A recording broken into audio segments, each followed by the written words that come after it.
Mute है, unmute कीजिए। जी जी जी, मैं अनम्यूट कर रहा हूँ। बिल्कुल सही कह रहे हैं कि हम उस पे नजर रखे भी हैं और उस पे गौर कर रहे हैं, लेकिन हालात चूंकि इस तरह से हैं कि ऐसा लग रहा है कि इनकी नीयत ठीक नहीं है। और इनको दरअसल इनकी प्रॉब्लम क्या है कि जो ये मकसद लेके चले थे, एक तो नेतन्याहू ये चाहते थे कि हमास को हम पूरी तरीके से एलिमिनेट कर देंगे, खत्म कर देंगे, लेकिन हमास और पावरफुल हो गई और ताकतवर हो गई। पूरा उसने आकर के दोबारा एडमिनिस्ट्रेशन संभाल लिया। आज हमने देखा कि वहां पे स्कूल खुल गए, वहां बच्चे स्कूल जाने लगे। हाँ, वहां सड़कें जो हैं वो बहुत तेजी से साफ हो रही हैं। और जो इजरायली जासूस हैं, इंटेलिजेंस के जो लोग हैं वहां पे, अबू शबाब के लोग, वो भी बड़ी तादाद में गिरफ्तार किए जा रहे हैं। ये तमाम ऐसी एक्टिविटीज है जिससे खुद बेंजामिन नेतन्याहू की हार का पता चलता है और वो जवाब नहीं दे पा रहे हैं अपने मुल्क में, नंबर एक। नंबर दो, उन्होंने ये कहा था कि हम बंधक अपनी शर्तों पे ले आएंगे या ताकत की बुनियाद पे। भाई ये जो इन्होंने 70,000 लोगों को मारा ऑन रिकॉर्ड, बाकी कितने मारे गए अभी पता चलेगा। तो सवाल ये है कि ये इसीलिए तो मारा कि हम अपने बंधकों को छुड़वा लेंगे। तो ये अपने बंधक को तो छुड़वा नहीं पाए, 70,000 लोगों को मार दिया। और जंग बंदी के बाद भी इन्होंने 100 से ज्यादा लोग मार दिए। लेकिन राशिद रिजवी साहब, वहां पे जिस तरह से नेतन्याहू ने जो उनके सलामती काउंसिल के जो सरबराह थे, उनको जिस तरह से हटाया है, और ये वही थे जिन्होंने कतर पे एतराज किया था, ये वही थे जिन्होंने कहा कि जांच रिपोर्ट आनी चाहिए। ये हंगामी हालात में हटाना, क्या ये इस बात की दलील है कि नेतन्याहू को घबराहट है? क्योंकि अब वहां पे डिमांड होने लगी कि भाई रिपोर्ट आनी चाहिए, सारा ब्यौरा दिया जाए। अब वो शुरू हो गया है, वहां पे भले ही वो खबरें नहीं आ रही, लेकिन ये सब शुरू हो रहा है। तो कैसे इसको देखते हैं? नेतन्याहू को जवाब तो देना पड़ेगा एज ए पीएम। देखिए मुमताज साहब, सच बात तो ये है कि तानाशाह कभी भी उन लोगों को पसंद नहीं करता है जो उनकी मर्जी के खिलाफ काम करते हैं।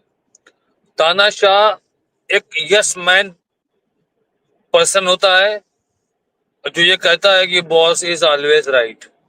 हम गलत करें तो तब भी मेरा समर्थन करो, सही करें तब भी हमारा समर्थन करो। तो ये नेतन्याहू के अंदर तानाशाही सवार हो चुकी है और वो आज का नहीं, पुराना तानाशाह है। तो अभी जितने भी लोग उसकी मर्जी के खिलाफ उसकी गवर्नमेंट में बात करेंगे, वो उसको अपने मतलब उनकी पोजीशन से हटा देगा। और ये भी कोई दो राय नहीं है कि उठा के कहीं उनको जेल में न डाल दे। इसके खिलाफ कितने केसेस हो रहे हैं, कितने लोगों को इसने हटाया है।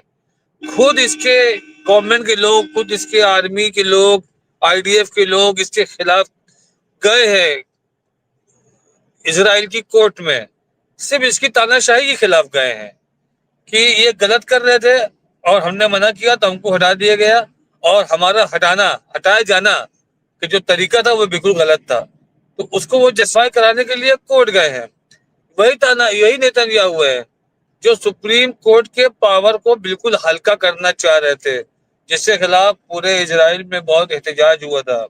अभी गुज़िश्ता 2 साल 3 साल पुरानी बात है ये, जब से ये मैटर हो गया आपका 7 अक्टूबर 2023 वाला, तब से वो मुद्दा दब गया, वो मुद्दा खामोश हो गया। वरना पूरी पब्लिक, हाइफा हो, टेल अवीव हो और दीगर कोई भी जिले हो, कोई भी शहर हो, उनका पब्लिक सड़क पर आकर के बहुत एहतजाज कर रही थी इस कानून के खिलाफ। तो वो तानाशाही उसके खून खून में बसती है। वो इंसान नहीं है, वो एक नरभक्षी जानवर है जिसके दांतों को खून पसंद है। इतने लोगों को, बेगुनाहों को मारा, मारने के बाद उसको एक्सेप्ट भी किया। क्या हो गया उसके बाद आप बताइए? हमारे अरब कंट्रीज के कौन से ऐसे ममालिक थे जिन्होंने उसके उस स्टेटमेंट के ऊपर कंडेम किया हो? डोनाल्ड ट्रंप ने कहा कि नेतन्याहू ने, इजराइल ने हमारे दिए गए हथियारों का सही इस्तेमाल किया, यानी कि उसने उस चीज को एक्सेप्ट कर लिया कि हमारे हथियार से ही जेनोसाइड हुआ है। कौन गया आईसीसी डोनाल्ड ट्रंप के खिलाफ? या किसी भी अरब देश ने या किसी भी मुल्क ने डोनाल्ड ट्रंप के खिलाफ बोलने की हिम्मत की कि इनको भी आईसीसी में घेरना चाहिए। इस जेनोसाइड के ये पार्टनर रहे हैं 50% के। अगर ये हथियार नहीं देते तो इतना बड़ा जेनोसाइड नहीं होता। कोई नहीं गया, ना कोई जाएगा। इतनी हिम्मत किसी में नहीं है। तो जहां पर हिम्मत ही नहीं है वहां पर हम खाली बैठ के क्या डिस्कस करेंगे? कितने मारे गए, कितने बचे, कितने इंजर्ड हैं, कितने डिसेबल हैं, कितने 1% डिसेबल है, यही गिनती हम गिनते रहेंगे। अभी आज रॉयटर्स का एक स्टेटमेंट, एक कॉलम आया था, उसमें लिखा गया है कि बड़े बड़े गड्ढे मिले हैं जिसमें एक एक गड्ढों में 40-40, 50-50 लोगों को एक साथ दफना दिया गया है। आखिर किसने दफनाया उन 40-50 लोगों को? कोई सामने आ रहा है बताने के लिए कि उन 40-50 लोगों को किसने दफना दिया? अभी ऐसे बहुत से कुछ गड्ढे खुलेंगे, ऐसे बहुत सारे गड्ढे खुलेंगे। आपके जीडी वेंस ने कह दिया कि हमास को डिसआर्म करना बहुत ही मुश्किल है। तो इसका मतलब क्या इस पे हमास खुश हो जाए कि अमेरिका हार मान गया है? हमास को तभी खुश होना चाहिए जब सीज फायर जैसा वर्ड है उसको पूरी तरीके से कंप्लीटली वो एप्लीकेबल होना चाहिए। अब सीज तो आपने हमास को कर दिया, अब फायर करता जा रहा है इजराइल रेगुलर, तो उसको भी आप सीज करो ना, तभी तो सीज फायर होगा।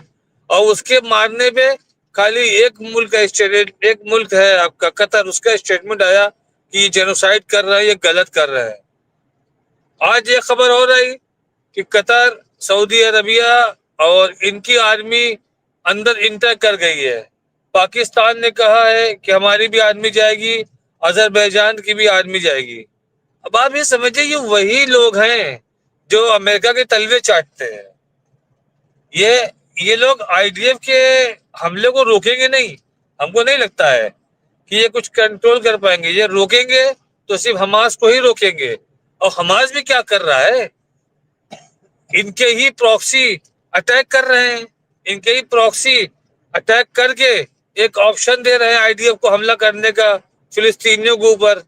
ये हमला करते हैं इजराइल की प्रॉक्सी, अब इधर ये आईडीएफ हमला करता है और ये कहते हैं कि मेरे ऊपर हमला हुआ था तो हमने रिएक्ट किया। जिसके ऊपर डोनाल्ड ट्रंप ने अभी 2-3 दिन पहले कहा है कि नहीं, हमास कोई हमला नहीं कर रहा है, वो दूसरे गिरोह हमला कर रहे हैं। तो क्या उस दूसरे गिरोह के बारे में डोनाल्ड ट्रंप नहीं जानते हैं? और डोनाल्ड ट्रंप जिस तरीके से इजराइल को ऑर्डर कर रहे हैं, इजराइल के लोग उस चीज को लेके बहुत नाराज हैं। इजराइल के लोग कह रहे हैं कि हम अमेरिका के गुलाम नहीं है जो हमको इस तरीके से हुक्म दे रहे हैं डोनाल्ड ट्रंप।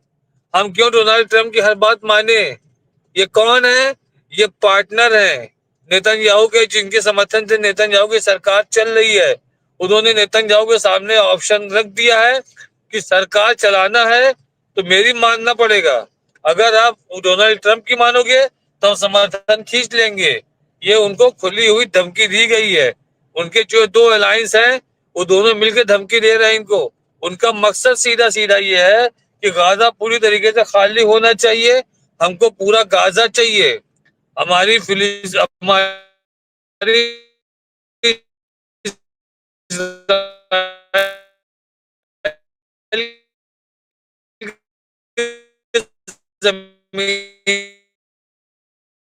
नेटवर्क की प्रॉब्लम थोड़ी सी हो रही राशिद रजीद साहब की। मैं आऊंगा राशिद रजीद साहब फिर आपके पास, क्योंकि प्रोफेसर तेजावत को जाना भी है।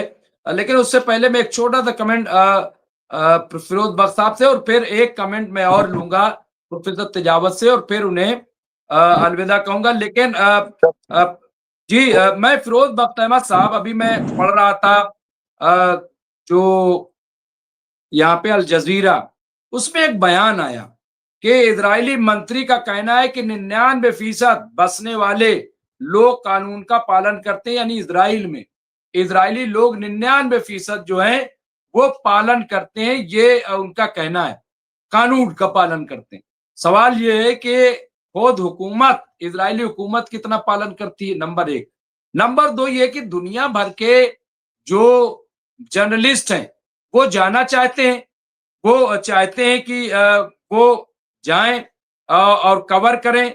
आखिर उन्हें क्यों रोका जा रहा है? अब क्यों नहीं जाने दिया जा रहा है? क्या इनको डर है? क्या ये समझ रहे हैं कि अभी भी कुछ ढका छिपा हुआ है?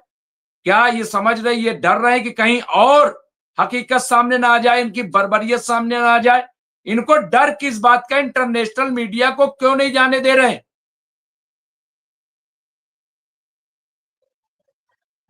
जी, डॉक्टर मुमताज आलम रिजवी साहब, आपके तमाम सामीन को मेरा सलाम। और जो आपने जिस सवाल से शुरुआत की है, ये सवाल नया नहीं है, लेकिन इसका कुछ नया जवाब देने की मैं कोशिश करूंगा। देखिए, ऐसा है कि इसराइल में तो कभी भी किसी तरह भी कोई भी मीडिया एजेंसी होती है, उसको जाने की इजाजत नहीं होती। हत्ता कि कई मर्तबा ये अमेरिकन जर्नलिस्ट को भी मना कर देते हैं, वो तो उनके बड़े भाई हैं एक तरह से। और अगर जर्नलिस्ट को इन्होंने आने दिया, तो अब देखिए, अगर जर्नलिस्ट वहां जाए, गाजा में, वेस्ट बैंक में जाए, रमल्ला में जाए, या इसराइल के अंदर जो मुख्तलिफ जगहें हैं वहां जाए, तो जर्नलिस्ट तो वही बात करेगा जैसा कि मैंने आपको कल बताया था। जो अमेरिकन नेवी सील्स का एक रिटायर्ड ऑफिसर था, फौजी ऑफिसर, उसका नाम था टोनी एग्विलार। उसने बड़ी संगीन डिटेल्स बताई थी। हालांकि अमेरिकन सिस्टम ने उसको भेजा था, सरकार ने भेजा था, एक अच्छा फौजी था, उसको इनाम देने के लिए कि भाई आप जाइए यहाँ पे, और ये जो गाजा ह्यूमैनिटेरियन फाउंडेशन है इसमें भी काम कीजिए, और जो दूसरे जो मामलात हैं, अब जो ये सीज फायर कायम होगा इसको भी आप देखिए। तो उसने बड़ी ईमानदारी से काम किया है, और सारी उसने बातें बताई हैं। जो बातें उसने बताई हैं, उसने यही कहा है, चूंकि उसको ऐसा मान के चलिए कि वो एक ऐसा जर्नलिस्ट था कि जिसको इजाजत मिल गई। उसने ये कहा है कि रबल के नीचे इतनी डेड बॉडीज हैं, चाहे वो फलस्तीनियों की हो या कहीं खुद इसराइली आईडीएफ के सोल्जर्स की हो, तो उनको हटाते हटाते भी काफी टाइम लग जाएगा। दूसरी बात यह है कि मैं एक बात क्लियर कर दूं कि ये जो बमबारी दोबारा करी है इसराइल ने, ये सीज फायर का एक ड्रामा है। बिल्कुल सही आपने कहा, ये कोई सीज फायर नहीं है। ये एक तरह से इसको कहिए कि जेनोसाइड स्पीड ब्रेकर है। जो जेनोसाइड हो रहा था पहले, बहुत ज्यादा हो रहा था, अब कम हो रहा है। चलो कम हो रहा है, ये भी तस्लीम कर लेते हैं हम, लेकिन जेनोसाइड मुस्तकिल चल रहा है। और जो इन्होंने जो पहले कितने 90-100 लोग मारे, फिर 45 लोग मारे, यानी कि सैकड़ों लोग मार चुके हैं। और सीज फायर के दौरान, सीज फायर का मतलब क्या होता है? सीज फायर का मतलब होता है कि जैसे दो मुल्कों में लड़ाई हो रही है, सीज फायर हो। जैसे 67 की जंग में इजिप्ट और इसराइल के बीच में, जॉर्डन वगैरह के बीच में सीज फायर हुआ, सीरिया के बीच में वो फौजें थी। ये तो सीज फायर नहीं है, ये तो जेनोसाइड स्पीड ब्रेकर है। इनको अपनी डेड बॉडीज मिल गई, इनको अपने जो लाइव जो इनके वो थे यरगमाली, वो भी मिल गए। इन्होंने सीज फायर के गाइस के अंदर, सीज फायर के ये समझिए कि उसके ड्रामे के अंदर उनको वापस ले लिया। चलो ठीक है, अच्छा किया, वापस आ गए वो, ठीक है। और इन्होंने दोबारा जो बमबारी की, उसमें इल्जाम ये लगाया कि हमास ने इनके 2 आईडीएफ सोल्जर्स को मार दिया है। दरअसल वो हमास ने नहीं मारा, और ना ही कुछ वहां पे कुछ और भी जो है एक्सिस ऑफ रेजिस्टेंस के कुछ ग्रुप्स बने हुए हैं, अभी नाम जहन में नहीं आ रहा है। तो किसी ने सोचा उन्होंने मार दिया, ना उन्होंने मारा है। ये तो जब रबल हटाया जा रहा था और ये आईडीएफ के सोल्जर्स जा रहे थे, इन्हीं के फेंके हुए जो बम थे, वो बम जो थे वो फट गए, और उससे 2 इसराइली जो सोल्जर्स हैं वो जान बच हो गए, ठीक है। तो अब मेरे कहने का मकसद ये है कि इतनी नहीं सारी नहीं, चीजें हैं, आपके पास और कोई आ रहा है फोन, उसको ठीक कर लीजिए। देखिए, आप बात कर लीजिए, मैं फिर आप पास आऊंगा। मैं प्रोफेसर अरविंद सिंह तेजावत, आपकी आवाज नहीं आ रही थी फिरोज बख्श साहब, वो लग रहा है कोई कॉल वोल आ रही थी, तो वो आवाज डिस्टर्ब हो रही थी। मैं आ जाऊंगा। एक तो जयदीप सिंह बुंदेला साहब ने बड़ी खबर दी है, अमेरिका में हुए ताजा सर्वे में अब 59% लोग फिलिस्तीन के समर्थन में है, जिसमें डेमोक्रेट और रिपब्लिक दोनों लोग शामिल हो गए हैं। इसके अलावा उन्होंने लिखा है डेमोक्रेट में ये तादाद 80% है, इसके सपोर्ट सर्वे में ये दोनों को मिला करके तादाद 51 से 53% थे। ये बहुत बड़ी बात है। देखिए कि यहाँ पे हिमायत में लोग आ रहे हैं, तो मुझे लग रहा है कि ये देखना पड़ेगा। मैं प्रोफेसर तेजावत, अगर मीडिया की बात करूं, वहां पे मीडिया के लोग 250 लोग, मेरे ख्याल से इतनी बड़ी तादाद में कभी मीडिया पर्सन नहीं मारे गए किसी भी जंग में, जितना यहाँ पे मारे गए। इसके बावजूद अब दुनिया के जो मीडिया के लोग हैं वो वहां जाना चाहते हैं, लेकिन ये नेतन्याहू वहां जाने की इजाजत नहीं दे रहे। आखिर इन्हें डर किस बात का है? क्या चीज ये छिपाना चाहते हैं? क्यों इनको मीडिया से इतना डर लग रहा है? प्रोफेसर तेजावत, क्या है क्या?